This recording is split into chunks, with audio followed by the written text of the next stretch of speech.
Assalamualaikum warahmatullahi wabarakatuh. Perkenalkan, saya Metri Ayunika Pavari dengan NIM 024. Saya Muhammad Agelasan dengan NIM 042. Dan saya Tri Astuti dengan NIM 045. Hari ini kita akan mengulik salah satu bisnis food and beverage di Yogyakarta. Buat apa tuh, Met? Kamu nanya. Kamu bertanya-tanya. Sini, aku kasih tahu. Jadi, tujuan kita mengulik bisnis ini adalah untuk memenuhi tugas mata kuliah pengantar bisnis. Penasaran bisnisnya apa? Yuk simak video kita kali ini. Manis di Bibir merupakan salah satu bisnis yang bergerak dalam bidang food and beverage. Bisnis ini sudah berjalan hampir 4 tahun lamanya. Lokasinya berada di dalam Borobudur Plaza, Jalan Magelang nomor 80, Kota Jogja. Manis di Bibir beroperasi setiap harinya dari pukul 9 pagi hingga pukul 9 malam. Alasan kami mengulik usaha ini adalah, jika melihat dari sosial medianya, bisnis Manis di Bibir ini memiliki strategi marketing yang unik, yaitu dengan menggunakan narasi dalam setiap menu yang dihadirkan. Mau tahu lebih lengkapnya? Yuk kita ngobrol bareng Mbak Fei selaku owner dari Manis di Bibir, supaya kita lebih tahu apa itu Manis di Bibir.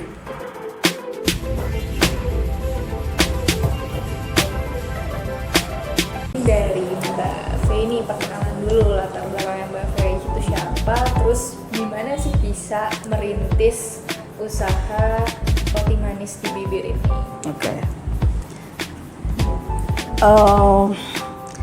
Namaku Fei, Francis Cafe. Aku tuh tidak sekolah baking sama sekali, tidak punya background tata boga. Dulu aku kuliah sastra, terus setelah kuliah aku kerja nulis di Jakarta, terus aku produser film 15 tahun, iklan dan film. Terus di sela-sela karena udah mulai bosen, dulunya awalnya bosen aja. Nggak tahu itu tiba-tiba bisa baking itu muncul dari mana, tapi memang aku suka dapur sih dari dulu. Jadi kayak misalnya capek atau apa tuh aku selalu ke dapur, nggak pernah lihat resep juga sih, asal aja cemplung gitu, nggak tahu, selalu enak aja menurut orang-orang ya. Terus mulai baking itu sih aku bikin Black Forest dulu itu kelas 3 SD sih. Itu roti pertama yang aku buat tuh Black Forest. Nah, habis itu kan mungkin vakum, kuliah apa kerja udah nggak punya waktu lagi kan. Tapi di sela-sela tuh pasti ya, misalnya sebulan belum tentu sekali gitu. Pasti aku coba bikin apa. Nah itu kemudian natural aja gitu. Sampai akhirnya aku banyak di Jogja karena boring aja sih waktu itu, nggak ada. Udah mulai tahun 10 lebih ya kerja di industri yang sama gitu, pasti ada capeknya. Terus mulai muak juga sama film. Kemudian aku bikin tiramisu di rumah. Terus ada teman bule datang, enak nih gitu. Terus ada teman juga datang, sih jual aja ya gitu. Awalnya tuh gitu. Aku tidak pernah punya pikiran akan jualan makanan sebenarnya. Udah akhirnya dari ide temanku itu jual aja, udah aku nggak ngurusin sama sekali, udah lu buka PO aja gitu. Ternyata rame. Nah itu awal pertama Manis di Bibir. Waktu itu aku masih bikin tiramisu. Memang kata orang-orang sih tiramisuku tuh enak, jadi lebih raw gitu rasanya. Biasanya aku tuh bikin sesuatu tuh karena aku suka, aku makan. Aslinya di mana? Dulu aku makan di, pertama kali aku ngerasa memang tiramisu yang ini serius tiramisu itu di Itali gitu. Waktu kesana gitu ya, ini enak nih, emang kayak gini nih rasanya. Jadi nggak tahu, aku bikin copycatnya aja versi aku sendiri gitu. Udah. Karena sekarang ada YouTube ya, bisa lihat YouTube gitu kan. Tapi ya enggak, aku tidak pernah mencontoh sama plek-tiplek. Resepnya ini paling secara tekniknya aja gitu. Yang lainnya tuh natural aja, bisa dipikirin sendiri gitu, dikira-kira sendiri. Nah terus kemudian jadilah si manis di bibir itu. Masih waktu itu menunya aku cuma open PO tiramisu aja, terus bikin dessert beberapa gitu. Udah bikin cinnamon rolls. Ya udah, jadi sekarang signaturenya cinnamon rolls itu. Kemudian setelah aku buka itu mulai bermunculan memang cinnamon rolls lain di Jogja.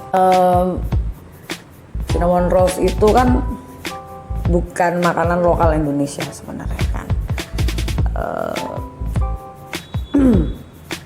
Harusnya dia memang tidak selembut seperti yang aku bikin. Yang aku bikin ini sejujurnya adalah ini cinnamon rolls versi Jogja. Karena banyak banget anak orang-orang sini tuh yang artinya keras sih. Ya emang gitu kan. Oh, dulunya aku bertahan sama itu, bete aku. Cukup idealis waktu itu, terus lama-lama ya udahlah, ngikutin pasar aja karena banyak yang ya udah aku bikin aja deh ini sekalian. Ya udah ini signaturenya manis di bibir gitu. Namanya manis di bibir karena tipu-tipu. Yang aku jual bukan cinnamon rolls, hanya roti cinnamon aja gitu. Kalau secara otentiknya cinnamon rolls di mana dia lahir di Swedia sana itu ya nggak seperti itu, bannya beda gitu. Kalau ini versi Indonesia lembut aja. Aku bisa bilang bukan karena ini punya aku atau bikinanku sendiri, tapi cinnamon rollsku ini menurutku ini paling enak di Jogja. Kenapa aku bilang cinnamon rolls nomor 1 di Jogja? Itu bukan aku yang kasih nama. Yang kasih nama customer. Yang kasih tagline itu customer. Kita punya lipatan yang berbeda dengan rolls yang lain. Kalau misalnya orang perhatiin itu, cara kita nge-rolls itu beda. Dan aku belum menemukan di Jogja yang lipatannya sama. Itu secara bentuk ya. Terus yang kedua mungkin sama bentuknya bulat-bulat juga, tapi ada layernya, orang yang nggak paham punya kita ada itu. Nah yang kedua, kamu akan susah banget nyari cinnamon di Jogja kalau kita kan terbiasa apa-apa itu udah kayak disiapin ya. Jadi kayak aku tuh mau baking, bahan-bahannya belinya berarti di mana? Di toko roti gitu kan. Nah toko roti yang ada di sini satu, palm sugar itu belum tentu akan palm sugar yang di sini, tapi itu brown sugar dicampur palm sugar. Yang mana brown sugar itu adalah gula pasir di brown di torch aja, di burn aja, yang kemudian dihalusin jadilah brown sugar kan. Kalau palm kan beda, memang dari palm gitu. Terus aku itu pakai palm sugar yang itu asli. Aku ngambil dari petani, kita budidaya petani yang ada di Purworejo. Selain itu bisa buat meregenerasi petani lagi karena sudah tidak banyak orang yang mau jadi pengrajin palm, yang mana itu udah pasti asli karena emang itu kita ambil dari petani langsung dan dia olah, udah nggak dicampur. Rasanya jadinya enggak, karena palm sugar itu kan ada gurih-gurihnya, jadi nggak cuma manis doang kayak gula manis silang gitu kan. Kalau palm sugar itu nggak, jadi punya aku itu tidak terlalu manis. Ukuran itu roti manis dan berlapis gula, punya aku enggak, jadi tidak terlalu enak, masih bisa dimainin sama topping-topping yang lain gitu. Itu keistimewaannya itu sama cinnamon. Cinnamonnya itu aku beneran dari cinnamon dikeringin terus digiling halus.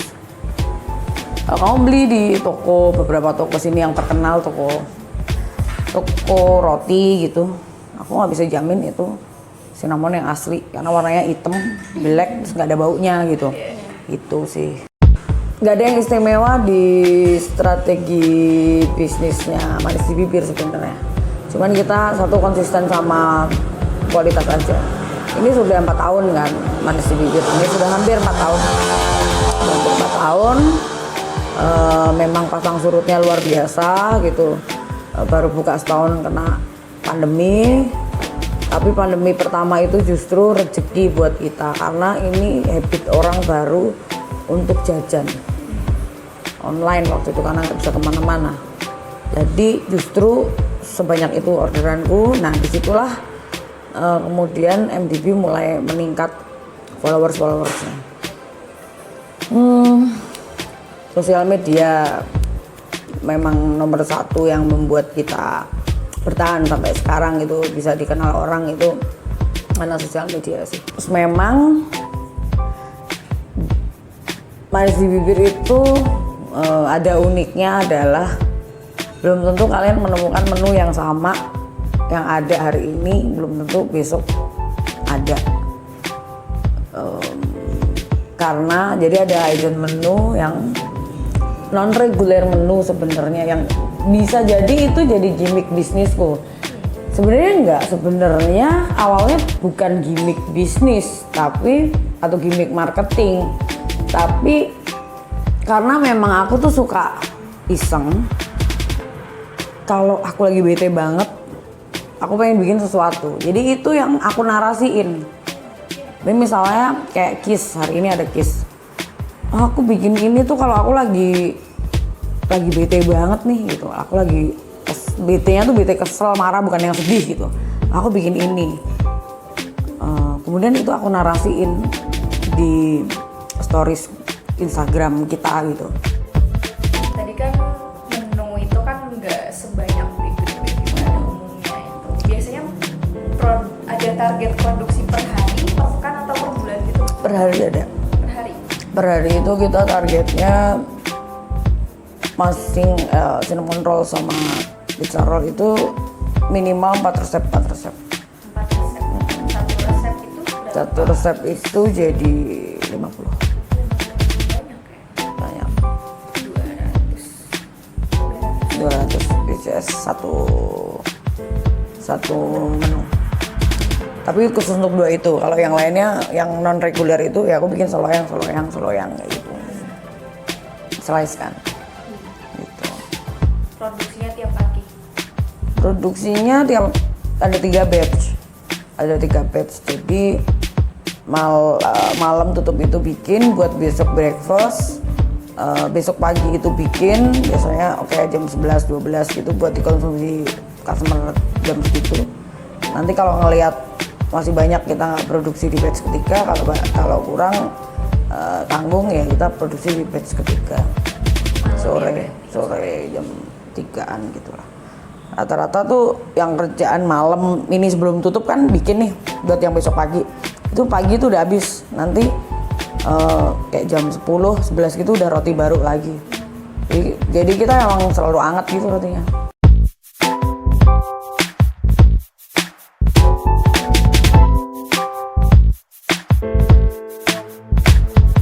Oke, tadi kita udah ngobrol banyak banget ya sama Mbak Faye tentang bisnisnya itu.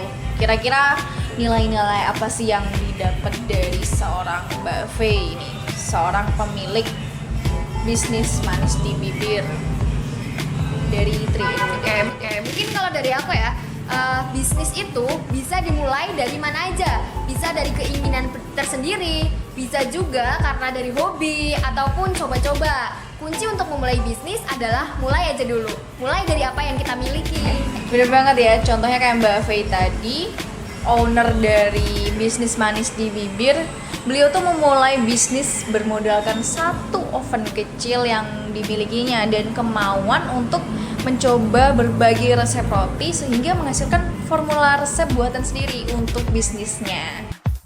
Kira-kira ada lagi nggak nih nilai-nilai yang bisa didapat dari Mbak Faye?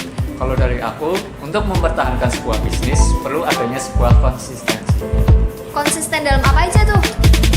Konsistensi itu bisa berupa dalam hal produksi, mempunyai sebuah target dalam setiap harinya, atau juga dalam hal pemasaran, sering-sering mengupload konten di Instagram ataupun di TikTok.